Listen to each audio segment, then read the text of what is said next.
Teachers మరి ఒకవేళ statement యొక్క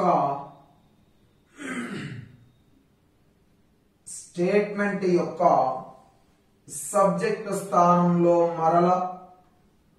మరల ఆల్ ఆఫ్ యు అనే సబ్జెక్ట్ వస్తే క్వశ్చన్ ట్యాగ్ లో ప్రొనౌన్ స్థానంలో రావాల్సిన pronoun you. All of you అనే పదం వస్తే రావాల్సింది ఏదండి యు. అదే విధంగా టీచర్ ఒకవేళ ఆల్ ఆఫ్ దెమ్ అనే పదం వస్తే క్వశ్చన్ ట్యాగ్ లో రావాల్సిన ప్రొనౌన్ దే. ఒకవేళ సబ్జెక్ట్ స్థానంలో ఆల్ ఆఫ్ అస్ అనే పదానికి సబ్జెక్ట్ ఏమైతుందండి వి అవుతుంది. దెమ్ కి ఏమవుతుందండి దే. అజ్ కి ఏమవుతుందండి వి సబ్జెక్ట్స్. ఇవి మనం ప్రొనౌన్స్ నేర్చుకునేటప్పుడు నేర్చుకున్నాం. అంటే స్టేట్మెంట్ యొక్క సబ్జెక్ట్ స్థానంలో ఆల్ ఆఫ్ యు వస్తే యు, ఆల్ ఆఫ్ దెమ్ వస్తే దే, ఆల్ ఆఫ్ అస్ వస్తే వి రావాలి టీచర్స్. ఫర్ ఎగ్జాంపుల్ క్వశ్చన్ ఇలా అంటాడు, all of you can solve this problem. All of you can solve this problem comma dash. Question tag అడిగింది అనుకోండి, అడిగితే మొట్టమొదట హెల్పింగ్ వర్బ్ ఏముందో రాయాలి. ఏముందండి కెన్. మరి కెన్ ప్లస్ నాట్ నేమనాలి కాంట్ అనాలి. కాంట్. మరి ఆల్ ఆఫ్ యు వచ్చినప్పుడు ప్రొనౌన్ క్వశ్చన్ ట్యాగ్ లో రావాల్సిన పదం ఏదండి యు. అంటే మన సమాధానం కాంట్ యు టీచర్. ఏం రావాలా can't you. One more, all of them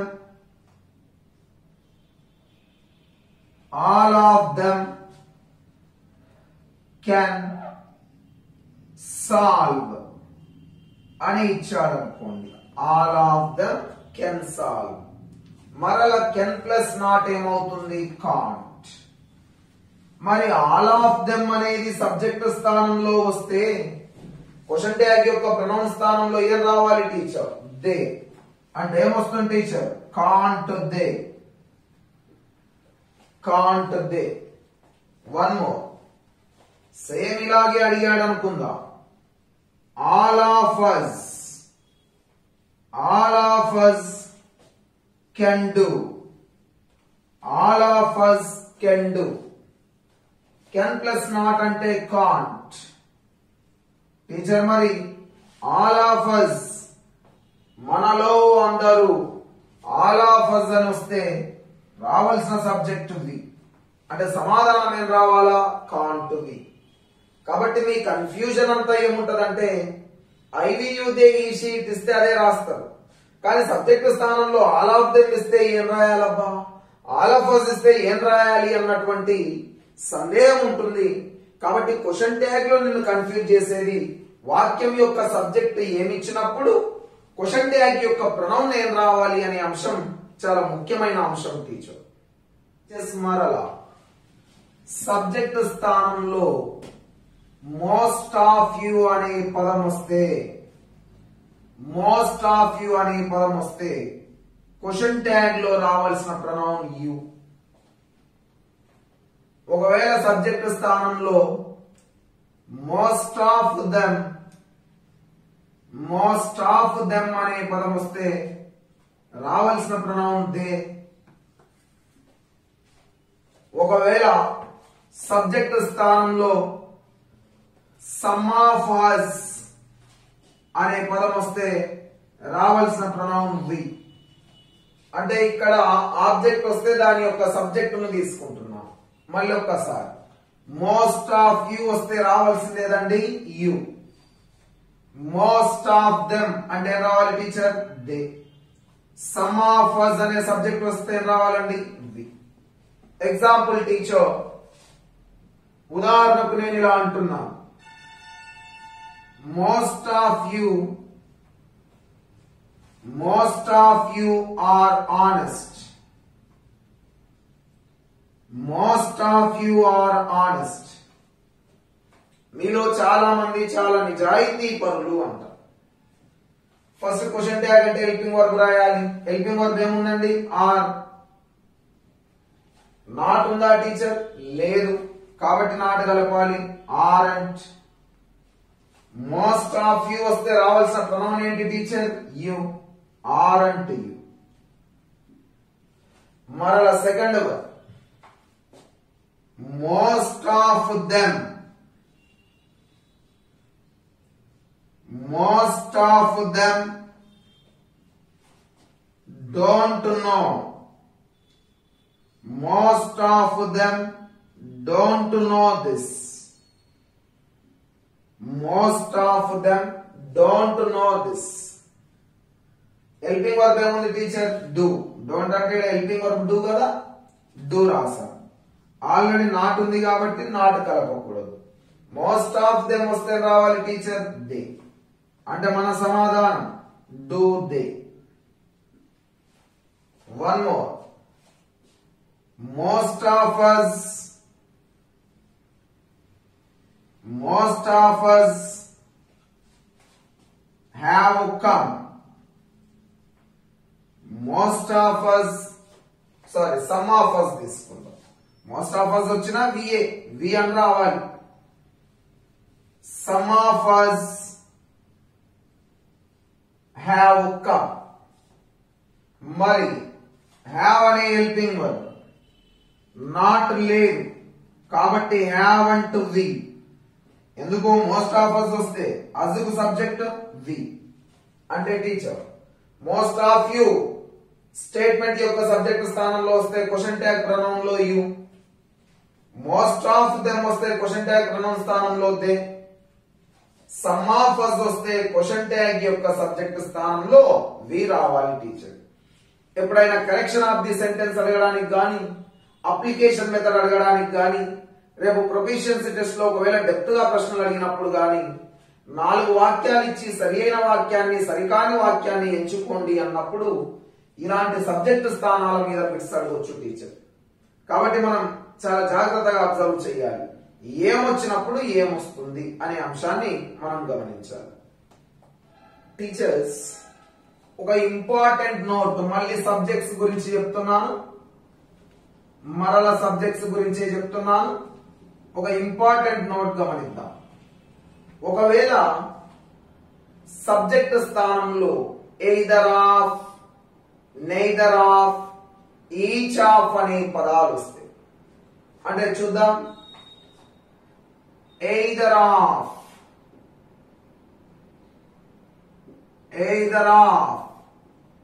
లేదా neither of, either of లేదా neither of, లేదా each of.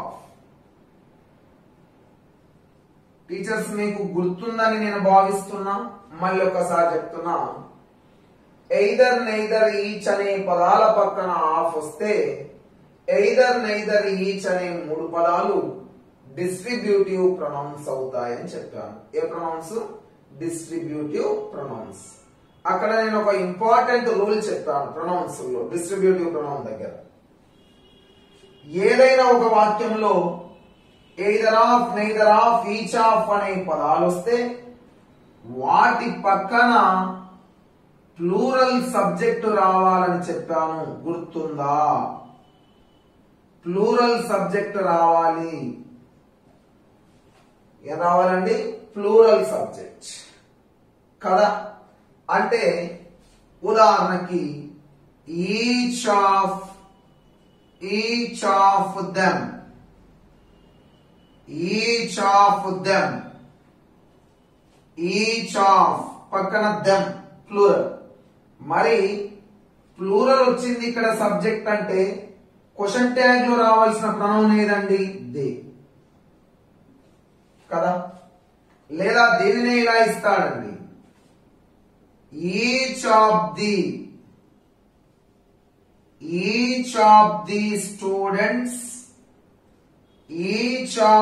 స్టూడెంట్స్ అని ఇచ్చాడనుకో. ఇప్పుడు ఈచ్ ఆఫ్ వచ్చిందంటే పక్కన సబ్జెక్ట్ ఏముండాలా? ప్లూరల్. అంటే ఉంది కదా ద స్టూడెంట్స్ అని. మరి ప్లూరల్ ఉన్నప్పుడు క్వశ్చన్ ట్యాగ్ లో రావాల్సింది ఏమని చెప్పానండి? దే అని చెప్పాను, గుర్తుందా? ప్లూరల్ వస్తే దే రావాలని చెప్పాను టీచర్. మరలా ఒకవేళ either of us అంటే అస్ అనేది ప్లూరల్ కదా, అంటే వి కదా ఇక్కడ రావాల్సింది. వి క్వశ్చన్ ట్యాగ్ ప్రొనౌన్ స్థానంలో వి. ఒకవేళ either of them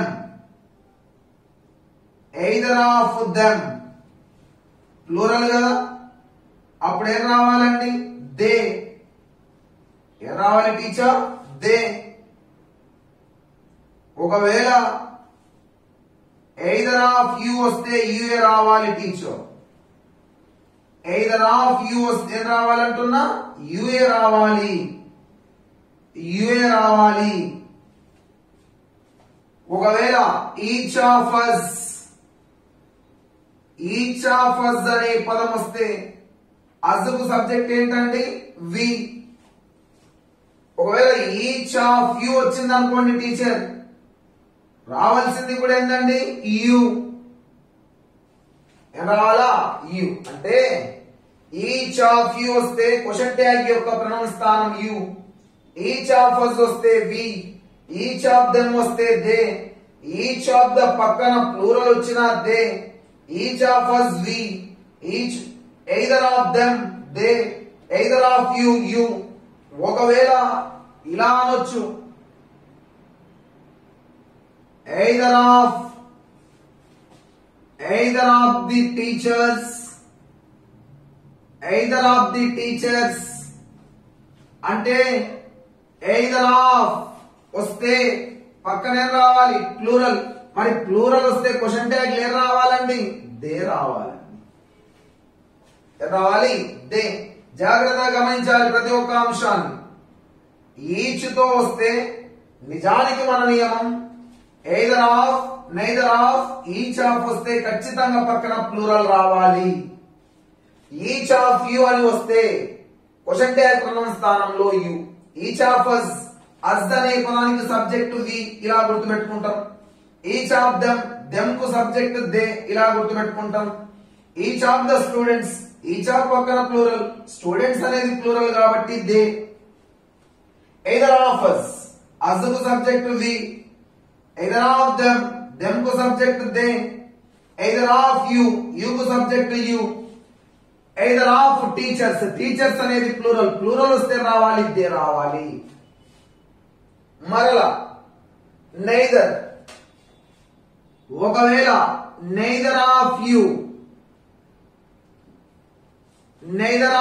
అని ఇస్తే క్వశ్చన్ ట్యాగ్ లో రావాల్సింది యు. ఒకవేళ neither of us ఇస్తే రావాల్సింది వి. ఒకవేళ టీచర్ neither of them ఇస్తే రావాల్సిన క్వశ్చన్ ట్యాగ్ లో రావాల్సిన ప్రొనౌన్ దే. ఒకవేళ neither of the pens అంటాడు, అంటారు teacher. neither of the pens, neither of పక్కన ప్లూరల్ రావాలని చెబుతున్నా. పెన్స్ అనేది ప్లూరల్ అది ప్రాణం ఉన్నా ప్రాణం లేకపోయినా రావాల్సిందేదంటే దే టీచర్. రావాల్సిందేదండి దే. మొదట ఏ సబ్జెక్ట్ వస్తే, వాక్యం యొక్క సబ్జెక్ట్ స్థానంలో ఏ పదం వస్తే, క్వశ్చన్ ట్యాగ్ యొక్క ప్రొనౌన్ స్థానంలో ఏం రావాలనే అంశాలు మాట్లాడుతున్నాం. Each of you you. Each of them they. Each of us we. Each of పక్కన ప్లూరల్ వస్తే they. either of you, either of them, they, either of us, we, either of పక్కన plural వస్తే they, neither of you, neither of them, they, neither of us, we, neither of పక్కన plural వస్తే they. ఈ సబ్జెక్టులను మనం నేర్చుకోవాలి. అయితే ఇందులో ముఖ్యమైన అంశం ఏంటి టీచర్స్ అంటే, ఇందులో అతి ముఖ్యమైన అంశం ఏంటంటే నెయిదర్ ఆఫ్. ఈ నెయిదర్ అనే పదము వాక్యానికి నెగటివ్ మీనింగ్ ఇస్తుంది టీచర్. వాక్యానికి ఏ మీనింగ్ ఇస్తుంది? నెగటివ్ మీనింగ్ ఇస్తుంది. నెగటివ్ మీనింగ్ ఇస్తుంది కాబట్టి నెయిదర్ ఆఫ్ అనే పదం వచ్చినప్పుడు సబ్జెక్ట్ స్థానంలో నెయిదర్ ఆఫ్ అనే పదం వచ్చినప్పుడు క్వశ్చన్ ట్యాగ్ లో హెల్పింగ్ వర్బ్ కు నాట్ చేర్చరాదు. ఎందుకు? నెయిదర్ అనే పదమే నెగటివ్ మీనింగ్ అంటే ఆల్రెడీ అందులో నాట్ ఉన్నట్లు కాబట్టి మరలా హెల్పింగ్ వర్బ్ కు నాట్ చేర్చకూడదు టీచర్. ఏ పదం వస్తే? నెయిదర్ ఆఫ్ వస్తే. ఇక మరి ఇక్కడ మనం ఒక ముఖ్యమైన అంశాలు మాట్లాడుకుందాం. క్వశ్చన్స్ చూద్దాం. ఇక జాగ్రత్త వినాలి మీరంతా. నేనేమంటున్నానో చూద్దాం. చూడండి. ఈచ్ ఆఫ్ యూ లేదా each of the boys, each of the boys are there. Each of the boys, each of the boys is there. Each of the boys is there. Sir అక్కడ ఆర్ తీసేసి is ఎందుకు రాశారు sir? ఇది మీ ప్రశ్న కదా. Are తీసేసి is అని ఎందుకు రాశారు సార్? మీకు గుర్తుందా? అక్కడే చెప్పాను. ఏం చెప్పానంటే each of either of neither of. Each of, either of, neither of అనే మూడు పదాలు వస్తే పక్కన ప్లూరల్ సబ్జెక్ట్ రావాలి. ప్లూరల్ సబ్జెక్ట్ రావాలి. కానీ ఇంగ్లీష్ గ్రామర్ నియమాల ప్రకారం మనం టెన్సెస్ లో కూడా మాట్లాడుకున్నాం. ఇంగ్లీష్ గ్రామర్ నియమాల ప్రకారం సబ్జెక్ట్ ప్లూరల్ కానీ సింగులర్ హెల్పింగ్ వర్బ్ రావాలని చెప్పాను teacher. Plural subject, singular helping verb. మరి ఇంగ్లీష్ లో సింగులర్ హెల్పింగ్ వర్బ్స్ ఏవేవి అంటే ఈజ్ లేదా వాజ్ లేదా హ్యాస్ లేదా డస్. ఇవి singular helping verbs. Is, was, has, does. లేదా సింగులర్ వర్బ్ రావాలని చెప్పాను. Singular verb. సింగులర్ వర్బ్ అంటే ఇంగ్లీష్ లో V1 కు ఎస్, ఈఎస్, ఐఈఎస్. ఇది నియమం టీచర్. అంటే వాక్య నిర్మాణంలో each of, either of, neither of అనే పదాలు వస్తే ఖచ్చితంగా సబ్జెక్ట్ స్థానంలో ఏముండాలంటే ప్లూరల్ ఉండాలి. ప్లూరల్ సబ్జెక్ట్ అంటే బాయ్స్ అని, టీచర్స్ అని, స్టూడెంట్స్ అని, చిల్డ్రన్ అని బహువచనం ఉండాలి. లేదా దెమ్ అని, అజ్ అని, యు అని ప్లూరల్ ఉండాలి. మరి ప్లూరల్ సబ్జెక్ట్ వచ్చాక సబ్జెక్ట్ ప్లూరల్ కానీ హెల్పింగ్ వర్బ్ ఏం రావాలంటున్నా? నేను సింగులర్ రావాలంటున్నా. సింగులర్. మరి సింగులర్ హెల్పింగ్ వర్బ్ ఏవేవండి ఇంగ్లీష్ లో? Is, was, has, does. Singular helping verb రాకపోతే ఏం రావచ్చండి? Singular verb. హెల్పింగ్ వర్బ్ లేనప్పుడు వర్బ్ రావచ్చు. మరి సింగులర్ వర్బ్ అంటే ఏంటంటే ఇంగ్లీష్ లో V1 plus S, ES, I E S. ఓకేనా టీచర్? ఇప్పుడు ఇక వినండి క్లాస్. అందుకే నేనేం రాస్తున్నా? Each of. ఇదిగో చూడండి, ఈచ్ ఆఫ్. తర్వాత ఏం రావాలి? Plural subject. ఇదిగో the boys. The boys. Plural subject అయిపోయాక హెల్పింగ్ వర్బ్ ఏముండాలా? సింగులర్. అందుకే ఈజ్ రాశాను నేను. అందుకేం రాశాను? ఈజ్. ఈ వాక్యము అలా ఇస్తారు క్వశ్చన్. ఓకేనా? ఇప్పుడు మనకు క్వశ్చన్ ట్యాగ్ కావాలి. క్వశ్చన్ ట్యాగ్ ఏంటో ఫస్ట్ మాట్లాడదాం.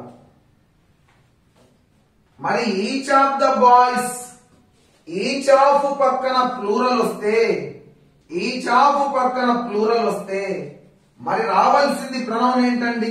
దే రావాలి కదా. ఏం రావాలండి? దే. ఎందుకు? బాయ్స్ అనే ప్లూరల్ వచ్చింది కాబట్టి దే. ఓకేనా? ఇక మీరు ఇప్పుడు ఆన్సర్ ఏం రాసి వస్తారంటే ఈజ్ అంటే దే అని రాసి వస్తారు. ఏం రాసి వస్తారు? ఈజ్ అంటే దే. కానీ ఇంగ్లీష్ నేర్చుకున్న ఎవరికైనా కానివ్వండి, కనీసం మినిమం జ్ఞానం ఉన్న వాళ్లకు దే అనే పదం ప్లూరలా సింగులరా? ప్లూరల్. మరి దే అనే పదానికి ఈజ్ రావాలా ఆర్ రావాలా? ఆర్ రావాలి. Minimum common sense. దానికి పెద్దగా నియమాలు అవసరంలా. వాడు ఫస్ట్ ఆప్షన్ ఇదే ఇస్తాడు, ఈజ్ అంటే దే అని ఇస్తాడు. కానీ అసలు దే అనే పదానికి ఇంగ్లీష్ లో ఎప్పుడన్నా ఈజ్ వాడారా? ఏం వాడారు? ఆర్ వాడారు. అంటే ఆన్సర్ ఆర్ అంటే దే. ఏం రావాలి టీచర్? ఆర్ అంటే దే. నువ్వు ఎప్పుడైనా గుర్తుపెట్టుకో, ఇంగ్లీష్ లో ఇక్కడ వచ్చిన సబ్జెక్ట్, ఇక్కడ వచ్చిన సబ్జెక్ట్ అంటే క్వశ్చన్ ట్యాగ్ లో ఇక్కడ వచ్చిన సబ్జెక్ట్ ఆధారంగా ఈ హెల్పింగ్ వర్బ్ ఉండాలంతే. మరి దే ప్లూరల్, ఈజ్ కు ప్లూరల్ ఆర్. అంటే ఆన్సర్ ఆర్ అంటే దే అవుతుంది. ఓకేనా? One more question.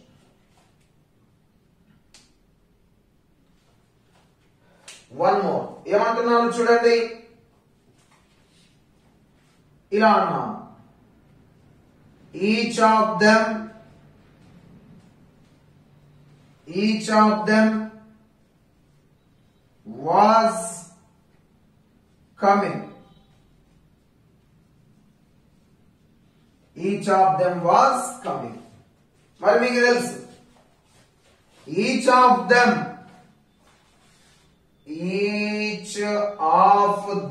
అంటే them కు సబ్జెక్ట్ ఏం రావాలి? ఇక్కడ దే రావాలి, ప్రొనౌన్ కదా. అవునా కదా? దే రావాలి. మరి ఇక్కడ ఏముంది? వాజ్. అంటే మీరు ఆన్సర్ ఏం రాసి వస్తారు? వాజ్ అంటే దే. మళ్ళీ మినిమం కామన్ సెన్స్. దే సింగులరా ప్లూరలా? ప్లూరల్. మరి ప్లూరల్ అన్నప్పుడు వాజ్ అవరా? మనం టెన్సెస్ నేర్చుకున్నాం, ఆల్రెడీ పార్ట్స్ ఆఫ్ స్పీచ్ లో వర్బ్ నేర్చుకున్నాం. ఇప్పుడు కూడా చెప్పిన is was in singular, is was has does singular. కానీ ఇక్కడ వస్తున్న సబ్జెక్ట్ ఏమొస్తుంది? ఇక్కడ వస్తున్న ప్రొనౌన్ ఏమొస్తుంది? ప్లూరల్ వస్తుంది. మరి ప్లూరల్ కు సమానమైన హెల్పింగ్ వర్బ్ రావాలి. మరి వాజ్ అనే పదానికి ప్లూరల్ వర్. కాబట్టి మన ఆన్సర్ వరంట్ దే. ఏం రావాలి teacher? Weren't they. One more. నేను ఇలా అంటున్నాను, either of them has come. Either of them has come.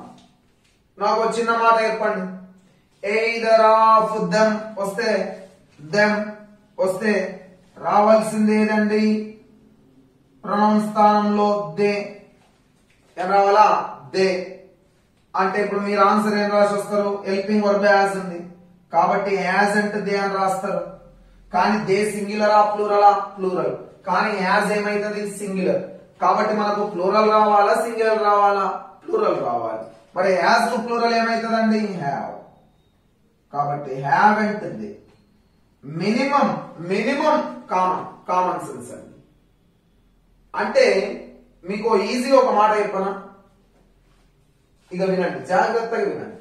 Subject స్థానంలో each of, either of, neither of, each of, either of, neither of అనే పదాలు వస్తే, each of, either of, neither of అనే పదాలు వస్తే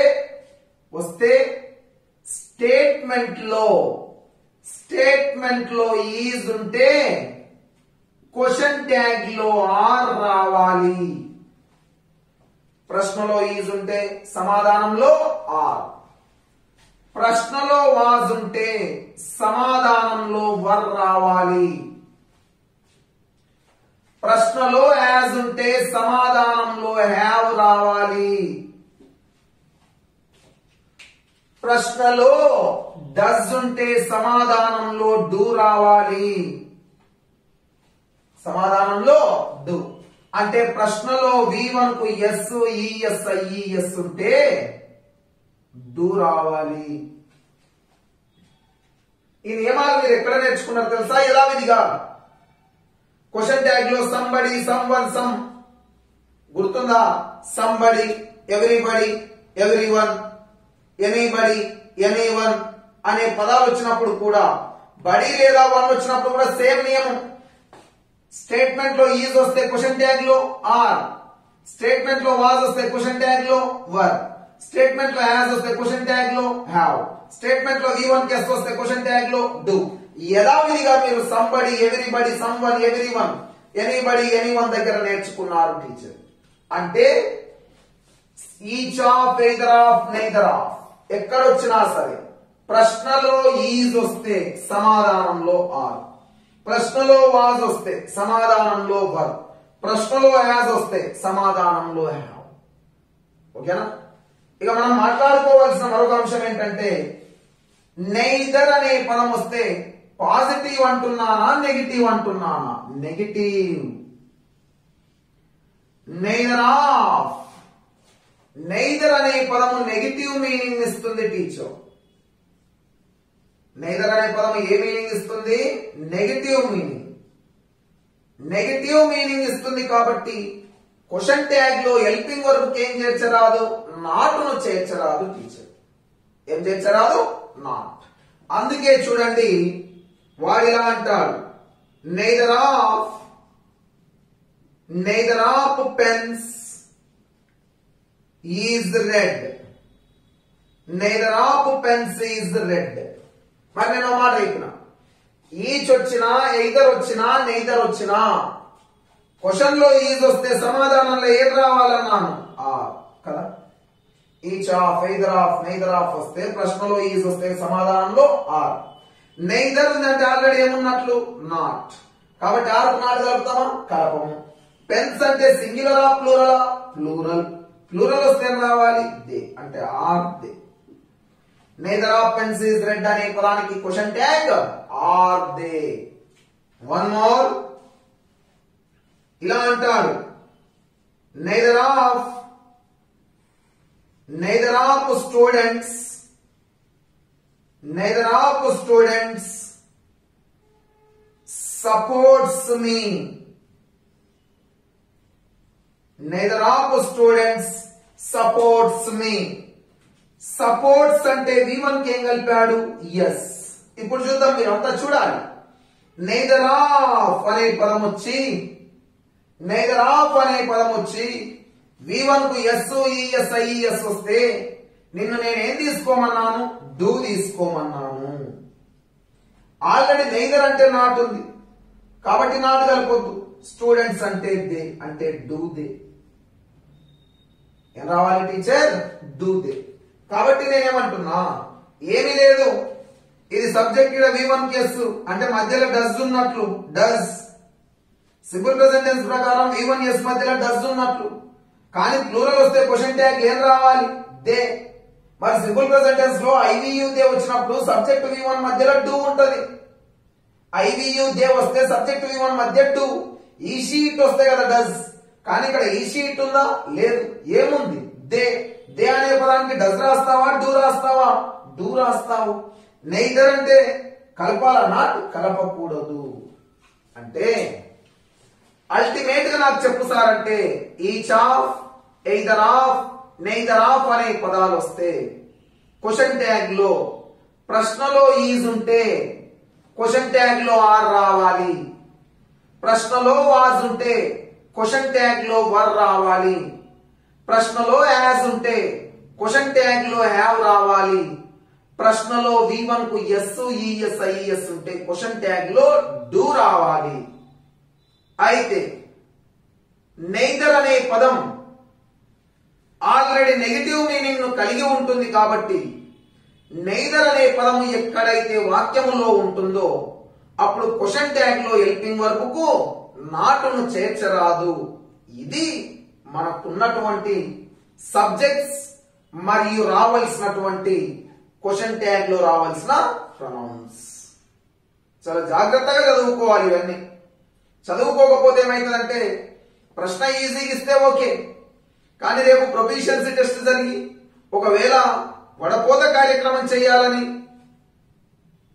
కేవలం అత్యద్భుతంగా కష్టపడ్డ వాళ్ళు, విజ్ఞానవంతులైన వాళ్ళను మాత్రమే సెలెక్ట్ చేయాలనుకున్నప్పుడు క్వశ్చన్ పేపర్ ప్యాటర్న్ ఖచ్చితంగా డిఫికల్ట్ గా ఉండొచ్చు. కాబట్టి ఇంత నేను చదువుకోవాలనుకోకూడదు, చదువుకోవాల్సిందే. టీచర్స్ కొన్నిసార్లు ఇలా కూడా కన్ఫ్యూజ్ చేయడానికి అడుగుతుంటాడు.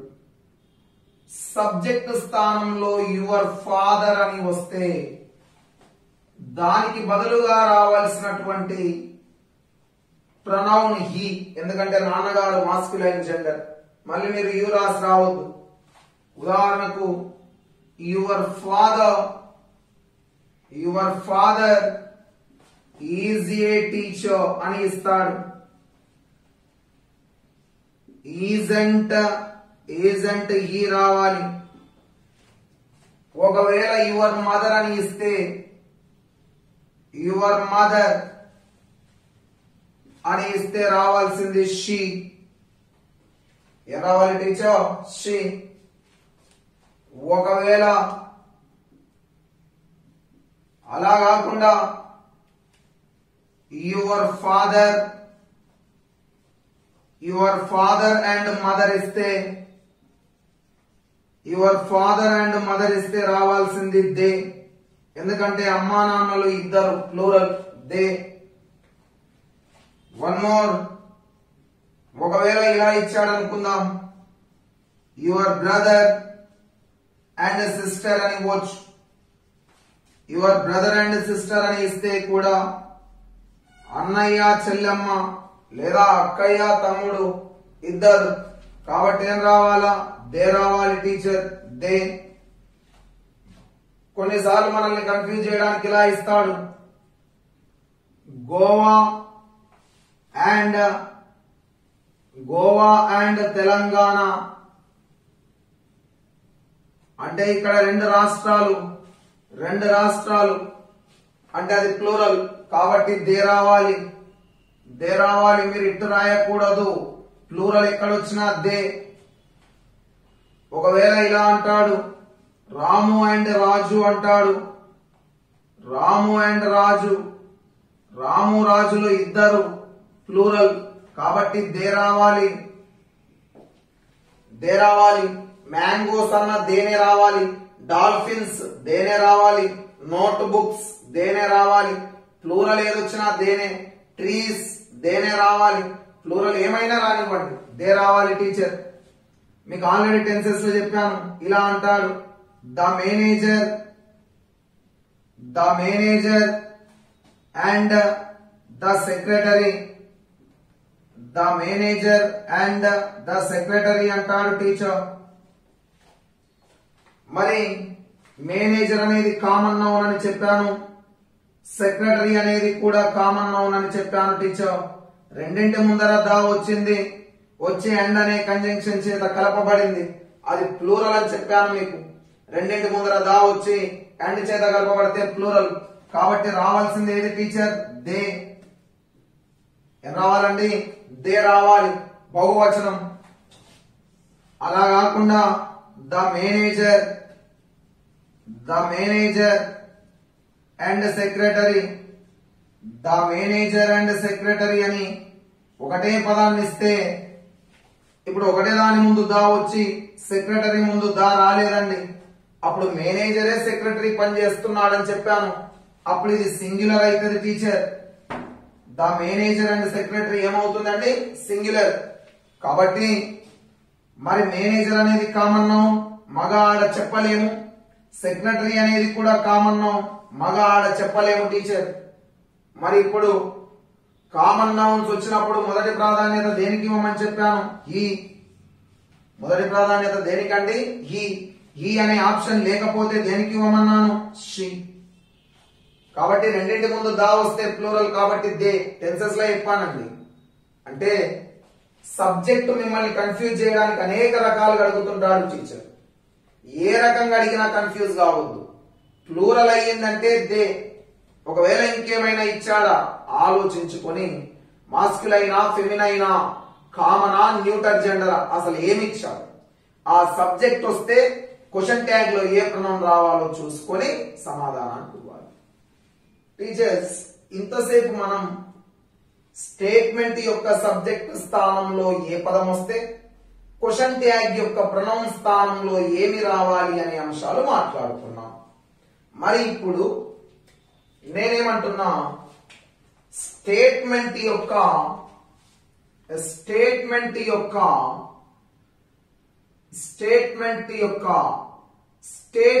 లో ఏ హెల్పింగ్ వర్బ్ వస్తే క్వశ్చన్ ట్యాగ్ లో ఏం రావాలి, స్టేట్మెంట్ లో ఏ హెల్పింగ్ వర్బ్ వస్తే క్వశ్చన్ ట్యాగ్ లో ఏమి రావాలి అనేది మాట్లాడుతున్నాం.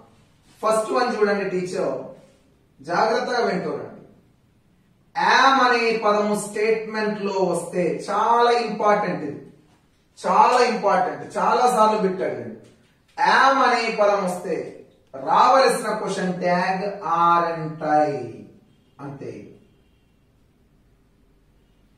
యామ్ అనే పదం వస్తే రావాల్సిన క్వశ్చన్ ట్యాగ్ ఆర్ఎంట్ ఐ. ఎందుకంటే యామెంట్ ఐ అనే పదం ప్రశ్నలో ఉపయోగించటం లేదు కాబట్టి ఆర్ఎంట్ ఐ అని ఉపయోగించాలి. అంటే ఎగ్జాంపుల్ చూద్దాం. ఎగ్జాంపుల్ ఎలా ఇస్తున్నాడో ఒకసారి చూడండి టీచర్. ఇలా అంటాడు, ఐ యామ్ ఏ టీచర్ అన్నాడు అనుకుందాం. ఐ యామ్ ఏ టీచర్, దీనికి క్వశ్చన్ ట్యాగ్ అడిగాడు. అంటే ఇక్కడ ఏ పదం వచ్చింది చెప్పండి, యామ్. యామ్ అనే పదం వాక్యంలో వస్తే రావాల్సిన క్వశ్చన్ ట్యాగ్ ఏమంటున్నా అని చెప్పండి, ఆర్ఎంట్ ఐ. ఏమంటున్నాను, ఆర్ఎంట్ ఐ. ఐ ఖచ్చితంగా క్యాపిటల్ లెటర్ అయి ఉండాలి. ఎందుకంటే సార్ యామ్ నాట్ ఐ రాయొద్దా, యామెంట్ ఐ అనే పదానికి సమానమైన అర్థం ఆర్ఎంట్ ఐ ఇస్తుంది. యామ్ నాట్ ఐ అని ఉపయోగించరాదు, యామెంట్ ఐ అని ఉపయోగించరాదు. కానీ ఇలా ఉపయోగించవచ్చు, am I not, am I not అని వాక్యంలో ఉపయోగించవచ్చు. కానీ యామెంట్ ఐ అని ఉపయోగించొద్దు. కాబట్టి ఇంగ్లీష్ గ్రామర్ నియమాల ప్రకారం మీరు ఒకటే అంశాన్ని గుర్తుపెట్టుకోండి, ఎక్కడైనా యామ్ అనే హెల్పింగ్ వర్బ్ వస్తే రావాల్సిన క్వశ్చన్ ట్యాగ్ ఆర్ఎంట్ ఐ, రావాల్సిన question tag ఆర్ఎంట్ I. Second one, ఒకవేళ ప్రశ్నలో యామ్ నాట్ లేదా యామెంట్ అనే పదాలు వస్తే, ప్రశ్నలో యామ్ నాట్ యామెంట్ అనే పదాలు వస్తే రావలసిన క్వశ్చన్ ట్యాగ్ యామ్ ఐ, రావాల్సిన question tag am I, are I కాదండి, యామ్ ఐ. ఇంపార్టెంట్ ఇవి రెండు చాలా. Am I. For example, I am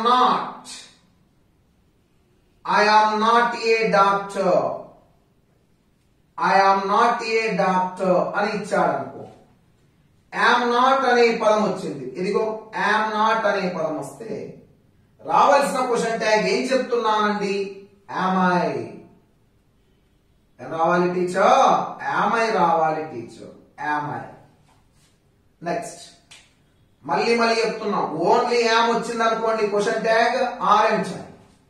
am not వస్తే క్వశ్చన్ ట్యాగ్ యామ్ ఐ. మూడవది తీసుకుందాం టీచర్, థర్డ్ వన్. ఒకవేళ ఎక్కడైనా ఈజ్ అనే పదం వచ్చిందనుకో, ఈజ్ అనే పదం వస్తే రావాల్సిన క్వశ్చన్ ట్యాగ్ ఈజంట్. ఏంటి టీచర్, ఈజంట్. అంటే ఉదాహరణకు చూద్దాం, ఒకవేళ ప్రశ్నలో she is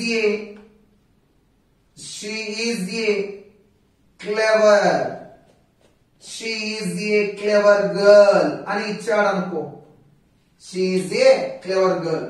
first helping verb ఏముందండి, ఈజ్. ఈజ్ కి ఏం కలపాలి, నాట్. కాబట్టి ఏమొస్తుందండి, ఈజంట్ వస్తుంది. Isn't she, isn't she.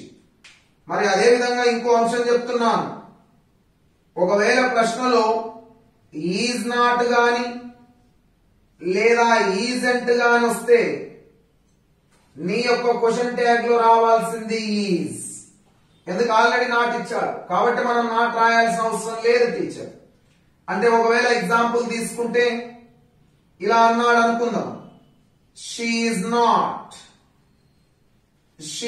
not a teacher. She is not a teacher.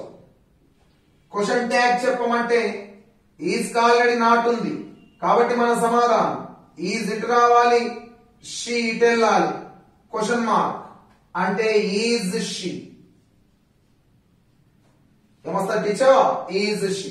అందుకే మళ్ళీ చెప్తున్నా, యామ్ వస్తే ఆర్ అండ్ చాయ్, యామ్ నాట్ యామెంట్ వస్తే యామ్ ఐ, ఈజ్ వస్తే ఈజెంట్, ఈజెంట్ వస్తే ఈజ్. ఓకే, తర్వాత నాలుగో అంశం తీసుకుందాం. నాలుగోది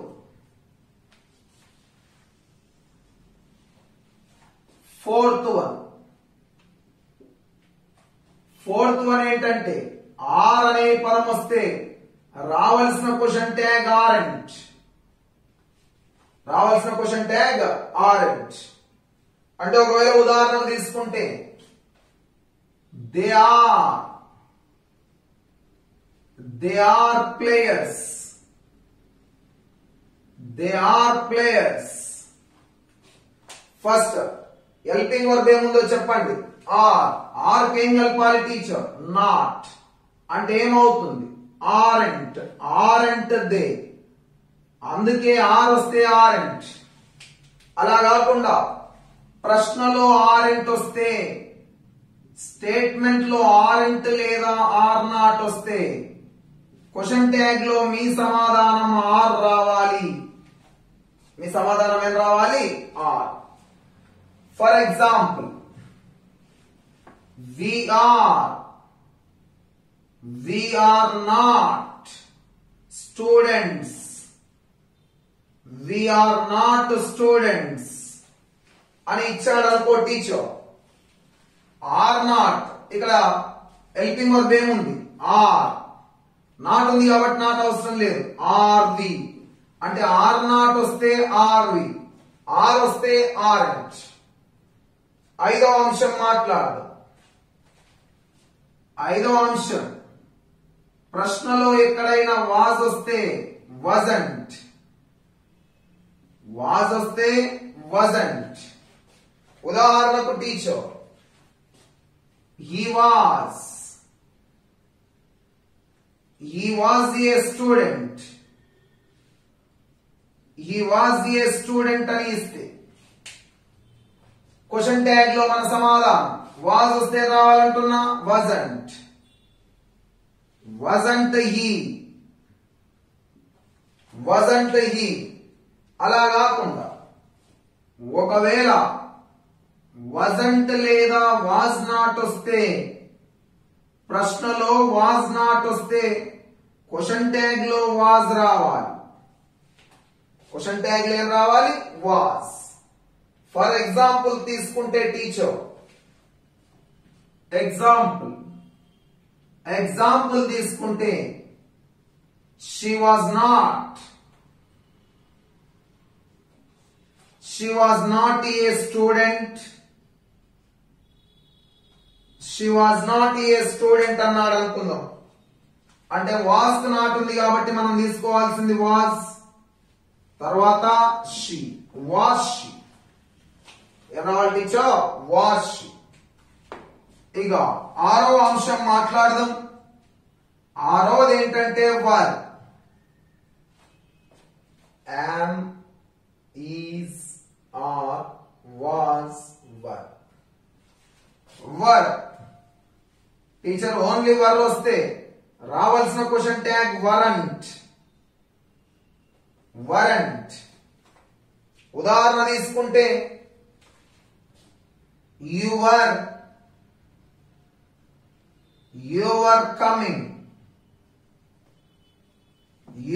coming అనే ఒక వాక్యానికి క్వశ్చన్ ట్యాగ్ అడిగితే వర్ ఉంది కదా, అంటే వరంట్ యు.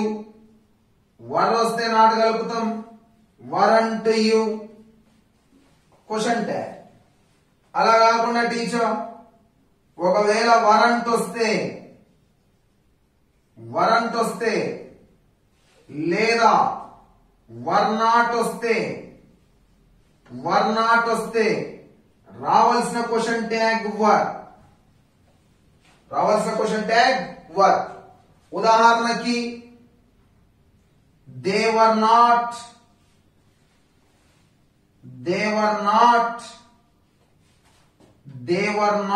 ప్లేయింగ్ అని ఒక క్వశ్చన్ ఇస్తే దానికి క్వశ్చన్ ట్యాగ్ టీచర్.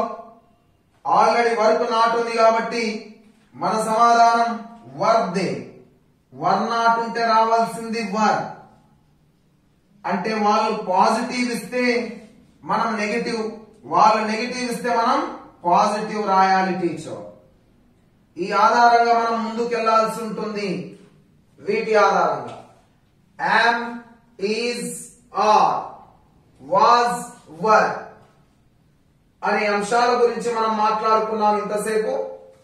మరి నెక్స్ట్ జాగ్రత్తగా వినండి దయచేసి. ఇప్పుడు నేనేం చెప్పబోతున్నానో చూద్దాం టీచర్ ఒకసారి. 7వ అంశం ఏంటంటే మీకు ఆల్రెడీ చెప్పాను నేను, సబ్జెక్ట్ మరియు V1 ఎక్కడొచ్చినా సబ్జెక్ట్ V1 మధ్యలో హెల్పింగ్ వర్బ్ ఏముంటదంటే డూ అనే హెల్పింగ్ వర్బ్ ఉంటుంది. సబ్జెక్ట్ V1 ఎక్కడొచ్చినా మధ్యలో హెల్పింగ్ వర్బ్ ఏమున్నట్లు డూ ఉన్నట్లు. అలా కాకుండా అంటే ఉదాహరణకి ఐ ప్లే చెస్ అన్నారు అనుకో టీచర్, ఐ ప్లే చెస్ అనే పదానికి క్వశ్చన్ ట్యాగ్ అడిగితే ఐ అనేది సబ్జెక్ట్ అవుతుంది, ప్లే అనేది V1 అవుతుంది. మరి మీకు తెలుసు సబ్జెక్ట్ V1 మధ్యలో హెల్పింగ్ వర్బ్ ఏమున్నట్లు డూ, సింపుల్ ప్రెజెంట్ టెన్స్. కాబట్టి మన సమాధానం ఏమవుతుంది డోంట్ ట్రై. ఏమవుతుంది డోంట్ ట్రై. అంటే టీచర్ ఒకవేళ V1 ఇస్తే చాలా ఇంపార్టెంట్ ఏరియా. V1 ఇస్తే మన సమాధానం డోంట్. అంటే డూ అనే హెల్పింగ్ వర్బ్ ఉన్నట్లు. ఉదాహరణకి they ask me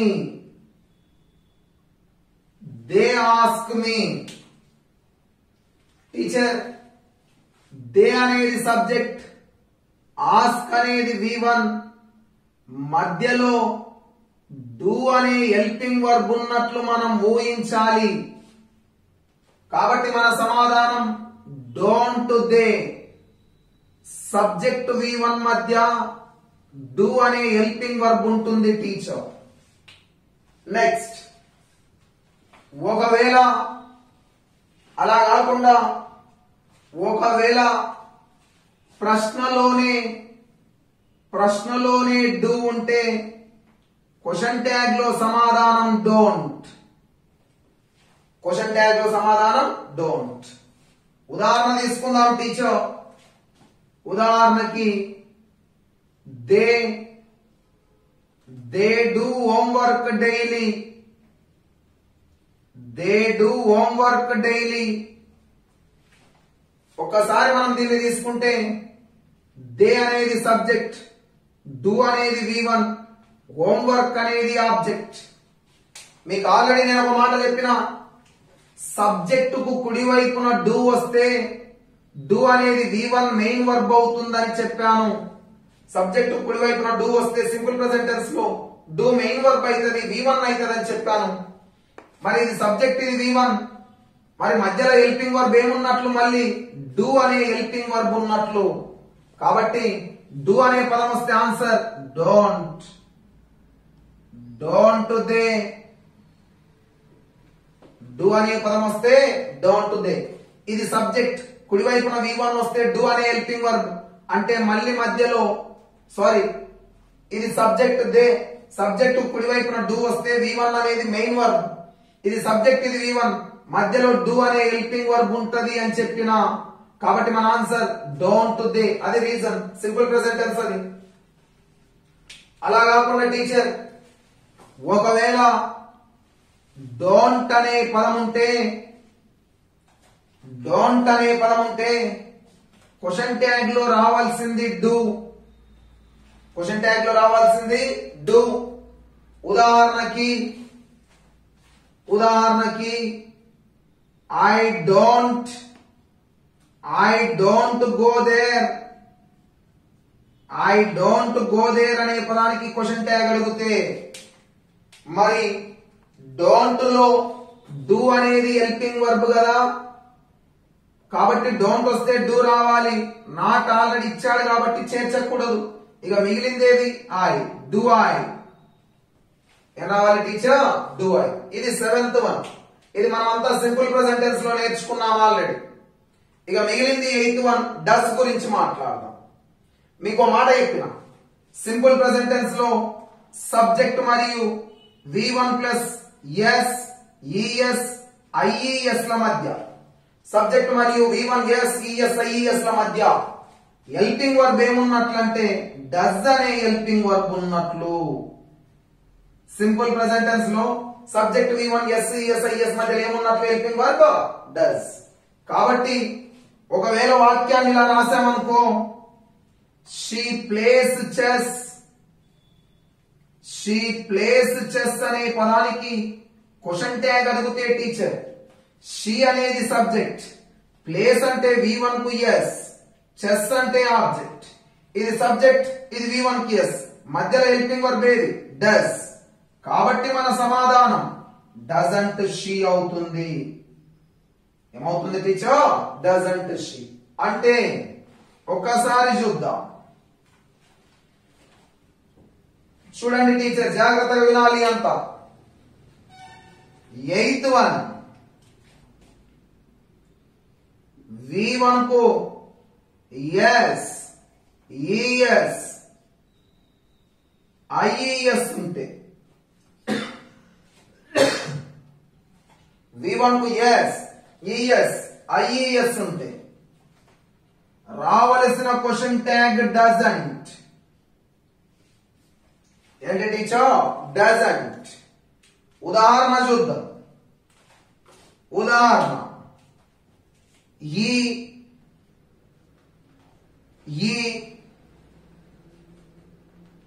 comes here daily. ఈ comes here daily అనే వాక్యం ఉందనుకో టీచర్, ఈ అనే పదం ఏమవుతుందంటే సబ్జెక్ట్ అవుతుంది. కమ్స్ అంటే V1 కి ఏం కలిపాడు? ఎస్ కలిపాడు. ఎస్. మరి సబ్జెక్ట్ ఇది V1 కి ఎస్, మధ్యలో డస్ అనే హెల్పింగ్ వర్బ్ ఉన్నట్లు కదా. కాబట్టి మన సమాధానం డజంట్ హీ. మన సమాధానం డజంట్ హీ. అదే విధంగా ఒకవేళ ప్రశ్నలో ఒకవేళ డస్ అనే పదం వస్తే question tag doesn't. Question tag ఏంటి teacher? Doesn't. For example, she does homework అంటాడు టీచర్. షీ డస్ హోంవర్క్ అనే వాక్యానికి క్వశ్చన్ ట్యాగ్ అడుగుతారు. మీరు డైరెక్ట్ చెప్పొచ్చు ఆన్సర్. డస్ అనే పదం వచ్చింది అంటే ఆన్సర్ డజంట్. Doesn't she. కానీ ఎక్స్ప్లెనేషన్ ఏంటి తెలుసా? షీ అనేది సబ్జెక్ట్ అండి. సబ్జెక్ట్ కు కుడి వైపున డస్ వస్తే మెయిన్ వర్బ్ అండి. అంటే V1 కు ఈఎస్ కలిపాడని అర్థం ఇక్కడ. ఇది సబ్జెక్టు, కుడి వైపున డస్ వస్తే మెయిన్ వర్బ్ అండి. మెయిన్ వర్బ్ అంటే V1 కు ఈఎస్ కలిపాడు అంటే మళ్ళీ మధ్యలో డస్ అనే హెల్పింగ్ వర్బ్ ఉన్నట్లు. ఇదేమో సబ్జెక్ట్, సింపుల్ ప్రెజెంట్ టెన్స్ లో మాట్లాడాను ఈ వాక్యాన్ని.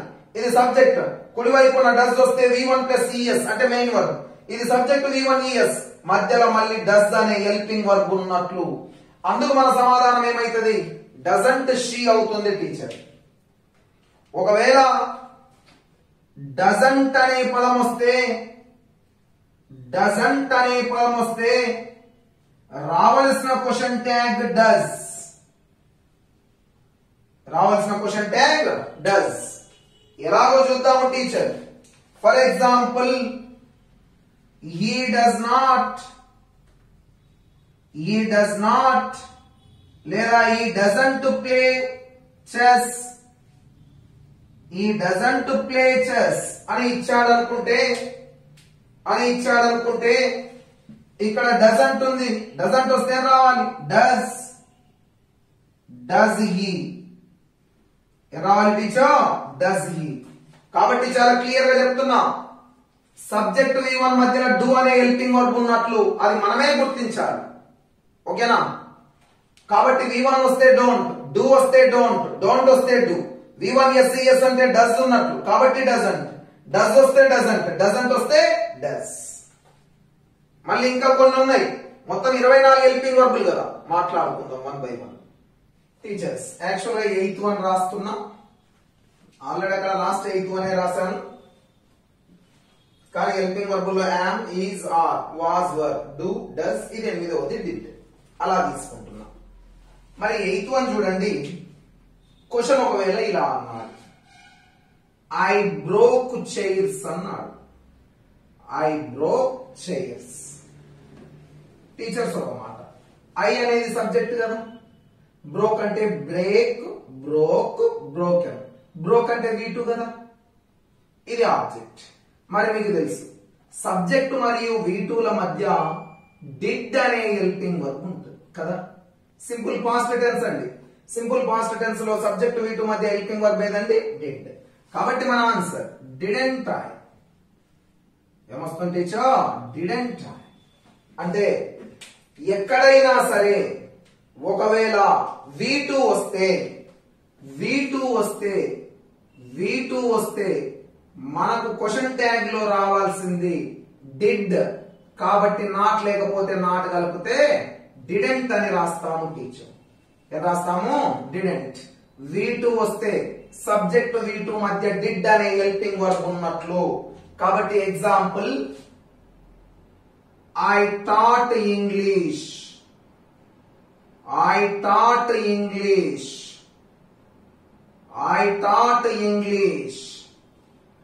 టీచర్ ఐ అనే పదము సబ్జెక్ట్, టాట్ అనే పదము V2, ఇంగ్లీష్ అనే పదము ఆబ్జెక్ట్. మరి మీకు తెలుసు టీచర్ సబ్జెక్ట్ మరియు V2ల మధ్య ఉండే హెల్పింగ్ వర్బ్ ఏదంటే డిడ్ అనే హెల్పింగ్ వర్బ్ ఉంటుంది. సబ్జెక్ట్ V2 మధ్య ఉండే హెల్పింగ్ వర్బ్ ఏదండి? డిడ్. కాబట్టి మన సమాధానం డిడెంట్ ఐ. ఎక్కడైనా V2 ఉందంటే డిడ్ అనే హెల్పింగ్ వర్బ్ ఉందని గుర్తించాలి టీచర్. ఒకవేళ ఎక్కడైనా ప్రశ్నలో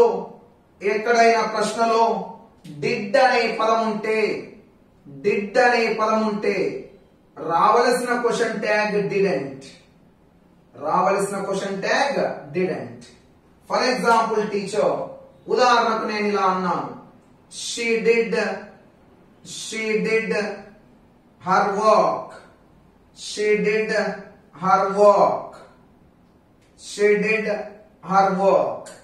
షీ అనే పదము సబ్జెక్ట్ కదా. మరి మీకు విషయం తెలుసు టీచర్, ఏమి తెలుసు? సబ్జెక్ట్ కు కుడి వైపున డిడ్ వస్తే ఇది V2 అవుతుంది, మెయిన్ వర్బ్ అవుతుందని.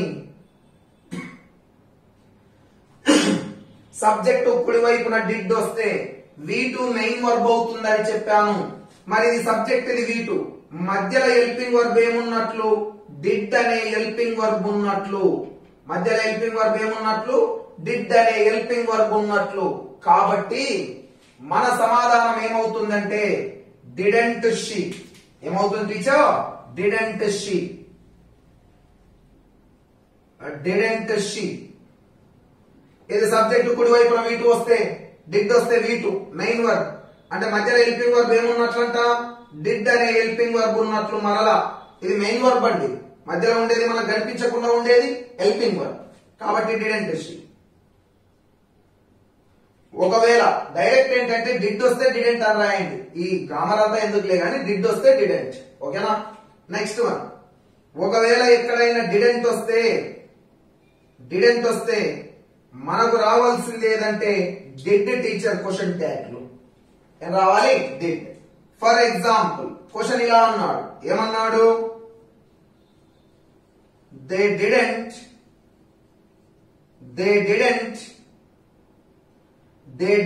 invite me. They didn't invite me అని అన్నాడు అనుకోండి. ఇదిగో ఇక్కడ didn't వచ్చింది కాబట్టి మన సమాధానం ఏమవుతుంది టీచర్? did they. didn't ఇస్తే ఏం రావాలా? did రావాలి. మరి సబ్జెక్ట్ ఏముందంటే దే ఉంది టీచర్. did they. ఇది did అనే పదం గురించి మనం మాట్లాడుకోవాల్సిన అంశాలు టీచర్. ఇక మరి ఇంతసేపు మనం 8 అంశాల గురించి మాట్లాడుకున్నాం. ఇక మిగిలింది హ్యావ్, హ్యాజ్, హ్యాడ్. చాలా జాగ్రత్తగా వినాలి వీటి గురించి. 9th one teacher. 9th one ఏంటంటే హ్యావ్. మీరు వినాలి. ఆల్రెడీ సింపుల్ ప్రెజెంట్ టెన్స్ లో మాట్లాడాను, మళ్ళీ ఒక్కసారి చెప్తున్నాను చూడండి. I have asked them. I have asked them. Teacher present perfect లో ఆస్క్డ్ అనేది V3, హ్యావ్ అనేది హెల్పింగ్ వర్బ్.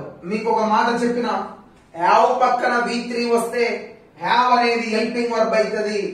కాబట్టి మన ఆన్సర్ ఏమవుతుందంటే హ్యావెంట్ ఐ అవుతుంది. ఏమవుతుంది టీచర్? Haven't I. అంటే హ్యావ్ ప్లస్ V3 వస్తే అప్పుడు మన యొక్క question tag haven't. Have plus V3 వస్తే మన క్వశ్చన్ ట్యాగ్ ఏంటంటే హ్యావెంట్ టీచర్. హ్యావెంట్ ఏమవుతుంది అంటున్నా? హ్యావెంట్. పక్కన V3 రావాలంటున్న teacher. For example, I have saved her. మీరు ఒకసారి అబ్జర్వ్ చేస్తే టీచర్ పక్కన సేవ్డ్ అనే V3 వచ్చింది అంటే have main Warba helping Warba? Helping verb. కాబట్టి క్వశ్చన్ ట్యాగ్ హ్యావెంట్ ఐ. ఏమైతుంది టీచర్? Haven't I. కానీ మీరు జాగ్రత్తగా వినాలి దయచేసి. ఈసారి నేనేమంటున్నానంటే ఐ హ్యావ్ ఏ కార్ అన్నాను. I have a car. ఈసారి మరి హ్యావ్ వచ్చింది కానీ హ్యావ్ పక్కన V3 రాలేదు. హ్యావ్ పక్కన V3 రాకుండా ఏ కార్ అనే ఆబ్జెక్ట్ వచ్చింది, లేదా ఏ అనే డిటర్మైనర్ వచ్చింది. మీకు చెప్పిన నేను సింపుల్ ప్రెజెంట్ టెన్స్ లో హ్యావ్ ఫార్మ్స్ లో హ్యావ్ పక్కన V3 రాకపోతే హ్యావ్ అనేది మెయిన్ వర్బ్ అండి V1, ఐ అనేది సబ్జెక్ట్. హ్యావ్ పక్కన V3 రాకపోతే హ్యావ్ అనేది V1 మెయిన్ వర్బ్, ఐ అనేది సబ్జెక్ట్. ఇది సబ్జెక్ట్, ఇది V1. మరి మధ్యలో హెల్పింగ్ వర్బ్ ఏమున్నట్లండి? డూ. కాబట్టి మన ఆన్సర్ డోంట్ ఐ. మీరు ఏమిస్తారు తెలుసా? వెంటనే హ్యావెంట్ ఐ అని ఇస్తారు. హ్యావెంట్ ఐ కాదు. హ్యావ్ పక్కన V3 వస్తేనే హ్యావెంట్. కానీ హ్యావ్ పక్కన V3 కాకుండా ఆబ్జెక్ట్ లేదా డిటర్మైనర్స్ ఏవేవి? A, and, the, this, that, these, those, each, every, either, neither, many, some, my, our, your, their, his, hers, its, ఇవన్నీ మనం డిటర్మైనర్స్. అడ్జెక్టివ్ మాట్లాడుకునేటప్పుడు ఆర్డర్ ఆఫ్ అడ్జెక్టివ్స్ దగ్గర రాయించాను టీచర్. సింపుల్ ప్రెజెంట్ టెన్స్ లో ఇది చెప్పేటప్పుడు కూడా చెప్పాను. కాబట్టి ఓన్లీ హ్యావ్ వస్తే అది V1 మెయిన్ వర్బ్ టీచర్. కాబట్టి మన సమాధానం డోంట్ ఐ. కాబట్టి నువ్వు జాగ్రత్తగా నేర్చుకోవాల్సింది చాలా ముఖ్యమైనది ఏంటంటే ఓన్లీ హ్యావ్ వస్తే మీ యొక్క సమాధానం డోంట్ లేదా డూ. అంటే చూడండి టీచర్, హ్యావ్ వచ్చి హ్యావ్ పక్కన ఆబ్జెక్ట్ వస్తుంది, V3 రాదు. హ్యావ్ పక్కన ఆబ్జెక్ట్. ఇంకా క్లియర్ గా చెప్పు సార్ అంటే హ్యావ్ వచ్చి హ్యావ్ పక్కన V3 అన్నది రాదు. ఉదాహరణ తీసుకుంటే I have many dreams. I have many dreams. Simple present tense ఇదంతా. ఐ అనే పదం ఏమవుతుందంటే సబ్జెక్ట్. ఐ ఏమవుతుందండి? సబ్జెక్ట్. మరి హ్యావ్ అనేది ఇక్కడ పక్కన మెనీ వచ్చింది, V3 రాలేదు, కాబట్టి హ్యావ్ అనేది V1 మెయిన్ వర్బ్ అవుతుంది. మరేమో ఇదేమో సబ్జెక్ట్, ఇది V1, మధ్యలో డూ అనే హెల్పింగ్ వర్బ్ ఉన్నట్లు. సింపుల్ ప్రెసెంట్ టెన్స్ అండి ఇది. ఇది సబ్జెక్ట్, ఇది హ్యావ్, పక్కన V3 రాలేదు, మధ్యలో డూ అనే హెల్పింగ్ వర్బ్ ఉన్నట్లు. కాబట్టి మీ యొక్క క్వశ్చన్ ట్యాగ్ డోంట్ ఐ ఏమొస్తుందంట టీచర్? Don't I. చాలా ఇంపార్టెంట్ ఇది. ఇలా కూడా అడగవచ్చు చూడండి. దే హ్యావ్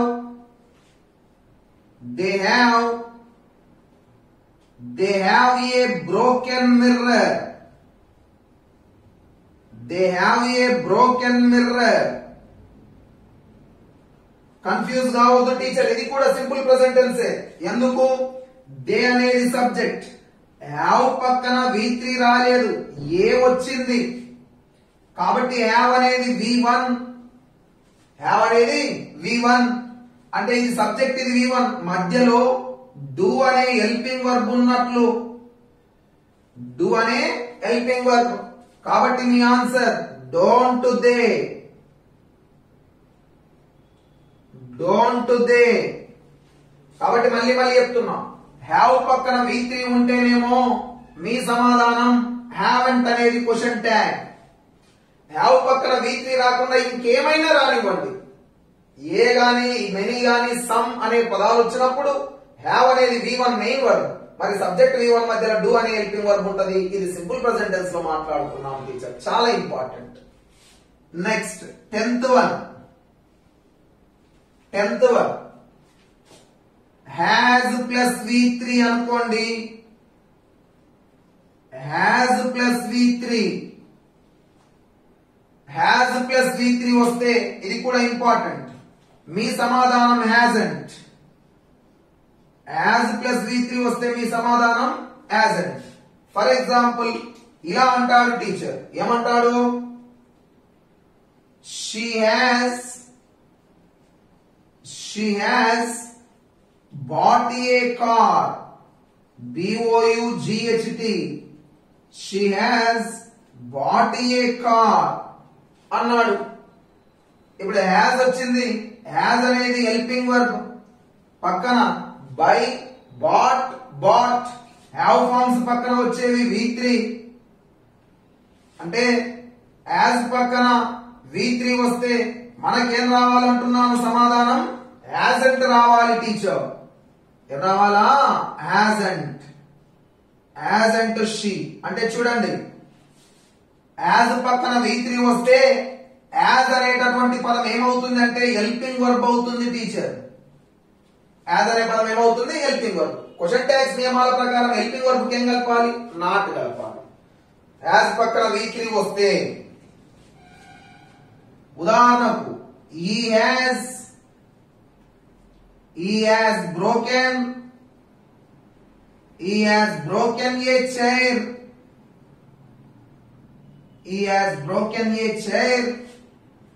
As అనేది హెల్పింగ్ వర్బ్. యాజ్ పక్కన బ్రేక్, broken V3. కాబట్టి V3 వచ్చినప్పుడు మనకి ఏం రావాలా? యాజంట్ రావాలి. యాజంట్ హీ. చాలా ఇంపార్టెంట్ టీచర్స్, ఇది జాగ్రత్తగా వినాలి మీరంతా. నేనేమంటున్నా? యాజ్ పక్కన V3 వస్తే హ్యాజంట్. కానీ టీచర్, కానీ ఓన్లీ హ్యాజ్ వచ్చింది అనుకోండి, అంటే ఉదాహరణకు షీ హ్యాజ్ ఏ కార్. ఈసారి హ్యాజ్ పక్కన V3 రాలేదు. యాజ్ పక్కన ఏం రాలేదు? V3 రాలేదు. యాజ్ పక్కన V3 రాకపోతే హ్యాజ్ అనేది main verb V1 plus yes అని అర్థము. యాజ్ పక్కన V3 వస్తే హ్యాజ్ హెల్పింగ్ వర్బ్, కానీ యాజ్ పక్కన V3 రాకపోతే యాజ్ అనేది V1 plus yes main verb, ఇది సబ్జెక్ట్. మరి ఇప్పుడు సబ్జెక్ట్ V1 ఎస్ మధ్యలో హెల్పింగ్ వర్బ్ ఏమున్నట్లండి? డస్ ఉన్నట్లు. ఏమున్నట్లు టీచర్? డస్. కాబట్టి మన ఆన్సర్ ఏమైతుందంటే డజంట్ షీ అవుతుంది టీచర్. ఏమవుతుంది టీచర్? Doesn't she. కాబట్టి నేను ఏం రాయబోతున్నానంటే జాగ్రత్తగా వినండి. ఓన్లీ హ్యాజ్ వచ్చి హ్యాజ్ పక్కన V3 రాకపోతే, హ్యాజ్ పక్కన V3 రాకపోతే అప్పుడు మన యొక్క సమాధానం డజంట్ టీచర్ క్వశ్చన్ ట్యాగ్ లో ఏంటి? డజంట్. యాజ్ పక్కన V3 వస్తే హ్యాజంట్, యాజ్ పక్కన V3 రాకపోతే ఏం చెప్తున్నాను? Doesn't. For example, she has a car. She has a car. she అనే పదం సబ్జెక్ట్, యాజ్ పక్కన ఏ వచ్చింది అంటే యాజ్ అనేది V1 ప్లస్ ఎస్ అనుకోవాలి, మెయిన్ వర్బ్ గా తీసుకోవాలి. V1 plus yes main verb అంటే ఇప్పుడు ఇది సబ్జెక్ట్, ఇది V1 ప్లస్ ఎస్ అంటే మధ్యలో హెల్పింగ్ వర్బ్ ఏమున్నట్లు? డస్ అనే హెల్పింగ్ వర్బ్ ఉన్నట్లు. కాబట్టి మన సమాధానం డజంట్ షీ. ఏమొస్తుంది teacher? Doesn't she. Doesn't she. మళ్ళీ చెప్తున్నాను, హ్యాజ్ పక్కన V3 రాకుండా ఇంకేమన్నా రాని డజంట్ షీ. V3 వస్తే హ్యాజంట్, V3 వస్తే hasn't. Next teacher 11th one అనే కంటే ఇక్కడ ఏం తీసుకుంటున్నాను చూడండి. ఒకవేళ ప్రశ్నలో హ్యావెంట్ వచ్చింది అనుకోండి, హ్యావెంట్ వస్తే క్వశ్చన్ ట్యాగ్ హ్యావ్. ప్రశ్నలో హ్యాజంట్ వచ్చింది అనుకోండి, హ్యాజంట్ వస్తే క్వశ్చన్ ట్యాగ్ హ్యాజ్. ఎందుకంటే నాట్ కలిపారంటే అవి హెల్పింగ్ వర్బ్స్ అవుతాయి టీచర్స్. నాట్ కలిపితే ఏమవుతాయి? Helping verbs. ఉదాహరణ చూద్దాం. I haven't called you. I haven't called you. లేదా she hasn't called you. She hasn't called you. haven't లేదా hasn't వస్తే క్వశ్చన్ ట్యాగ్ లోని సమాధానం have. Have I. hasn't as she. has she. మళ్ళొక్కసారి చెప్తున్నాను, హ్యావ్ ప్లస్ V3 వస్తే haven't, have పక్కన V3 రాకపోతే డోంట్ లేదా డూ అంటే డోంట్. హ్యాస్ పక్కన V3 వస్తే హ్యాజంట్, ఓన్లీ హ్యాజ్ వచ్చి V3 రాకపోతే డజంట్. చాలా చాలా ఇంపార్టెంట్, ఇది చాలా ఇంపార్టెంట్. హ్యావెంట్ వస్తే హ్యావ్, హ్యాజంట్ వస్తే హ్యాస్. మరలా నెక్స్ట్ 11th వన్ మాట్లాడుకుందాం టీచర్. 11వ 11th one teacher had plus V3 వస్తే హ్యాడెంట్, హ్యాడ్ ప్లస్ V3 వస్తే హ్యాడెంట్. ఎందుకు చెప్పనా? హ్యాడ్ ప్లస్ V3 వస్తే హ్యాడ్ అనేది హెల్పింగ్ వర్బ్ అవుతుంది teacher. Same helping verb. Example చూద్దాం. I had taught English. I had taught English. ఇప్పుడు చూద్దాం. హ్యాడ్ పక్కన టాట్ అనే V3 వచ్చింది అంటే హ్యాడ్ అనే పదము హెల్పింగ్ వర్బ్ అవుతుంది టీచర్. హ్యాడ్ ఏమవుతుంది? Helping verb. కాబట్టి నీ సమాధానం హ్యాడ్ పక్కన V3 వస్తే మన సమాధానం హ్యాడెంట్. Hadn't I. కానీ జాగ్రత్త వినాలి మీరు దయచేసి. ఒకవేళ ఈసారి నేనేమంటున్నా, చాలా చాలా ఇంపార్టెంట్, హ్యాడ్ పక్కన V3 రాలేదనుకో, హ్యాడ్ పక్కన V3 రాకపోతే అంటే ఎలాగో చూద్దాం. ఉదాహరణకి నేను ఇలా అన్నాను, ఐ హ్యాడ్ ఏ కార్ అన్నాను. I had a car. I అనేది సబ్జెక్ట్, హ్యాడ్ అనేది V2, పక్కన ఏ అనేటటువంటి V3 కాకుండా డిటర్మైనర్ వస్తే అప్పుడు హ్యాడ్ V2 మెయిన్ వర్బ్ అవుతుంది టీచర్. ఏ వర్బో? Main verb. మరి ఇది సబ్జెక్ట్, ఇది V2. సబ్జెక్ట్ V2 మధ్య హెల్పింగ్ వర్బ్ ఏమున్నట్లు? డిడ్. హ్యాడ్ పక్కన V3 వస్తే హ్యాడ్ హెల్పింగ్ వర్బ్, హ్యాడ్ పక్కన V3 రాకపోతే had main verb V2 simple past. మరి ఇది సబ్జెక్ట్, ఇది V2. సబ్జెక్ట్ V2 మధ్యలో హెల్పింగ్ వర్బ్ ఏమున్నట్లు? డిడ్. అందుకే కేవలం హ్యాడ్ వచ్చి హ్యాడ్ పక్కన V3 రాకపోతే మీ యొక్క సమాధానం డిడెంట్. మీ యొక్క సమాధానం డిడెంట్ టీచర్. అందుకే చూడండి, I had a car. I had a car. దీనికి అర్థం ఏంటంటే ఐ అనేది సబ్జెక్ట్,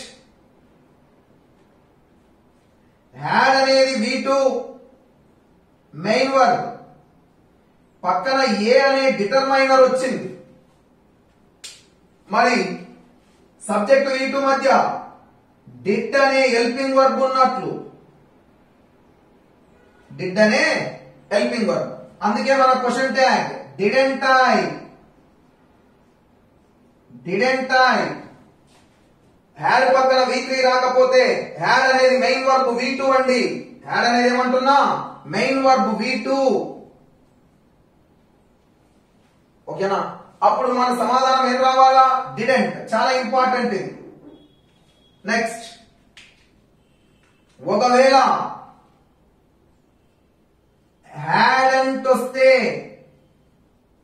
మీ సమాధానం హ్యాడ్. మీ సమాధానం had. For example,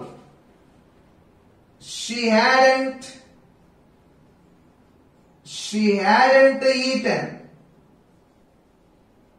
She hadn't eaten. hadn't వస్తే మన సమాధానం ఏమంటున్నా? హ్యాడ్. కాబట్టి answer had she. Had she. ఇది ఓవరాల్ గా హ్యావ్ ఫార్మ్స్ గురించి ఒక్కసారి చూద్దాం. V2 వస్తే డిడెంట్, సబ్జెక్ట్ V2 మధ్యలో హెల్పింగ్ వర్బ్ ఏమున్నట్లు? డిడ్. ఇది మనకు కనిపించదు, ఉందని మనం ఊహించాలి. ఒకవేళ డిడ్ వస్తే డిడెంట్, డిడెంట్ వస్తే డిడ్. హ్యావ్ ప్లస్ V3 వస్తే హ్యావ్ హెల్పింగ్ వర్బ్, కాబట్టి హ్యావెంట్. హ్యావ్ పక్కన V3 రాకపోతే హ్యావ్ అనేది V1 మెయిన్ వర్బ్ అవుతుంది టీచర్. హ్యావ్ పక్కన V3 రాకపోతే హ్యావ్ అనేటటువంటి పదం V1 మెయిన్ వర్బ్ అవుతుంది. ఓకేనా? కాబట్టి మన సమాధానం ఏమవుతుంది? డోంట్. అందుకే ఐ హ్యావ్ మెనీ డ్రీమ్స్, పక్కన V3 రాలేదు కాబట్టి V1. ఒకవేళ హ్యాస్ పక్కన V3 వస్తే has helping verb hasn't. Has పక్కన V3 రాకపోతే హ్యాస్ అనేది V1 ప్లస్ S తో సమానము. V3 రాకపోతే అందుకు డజంట్. హ్యావెంట్ వస్తే హ్యావ్, హ్యాజంట్ వస్తే హ్యాస్. హ్యాడ్ ప్లస్ V3 వస్తే హ్యాజంట్, V3 వస్తే అవే మారు. కానీ ఓన్లీ హ్యాడ్ వచ్చి పక్కన V3 రాలేదనుకో డిడెంట్. ఎందుకు? అప్పుడు సబ్జెక్ట్ హ్యాడ్ అనేది ఏమైతుంది? V2 main verb. హ్యాడెంట్ వస్తే హ్యాడ్. ఇవి చాలా చాలా ముఖ్యమైన అంశాలు టీచర్స్.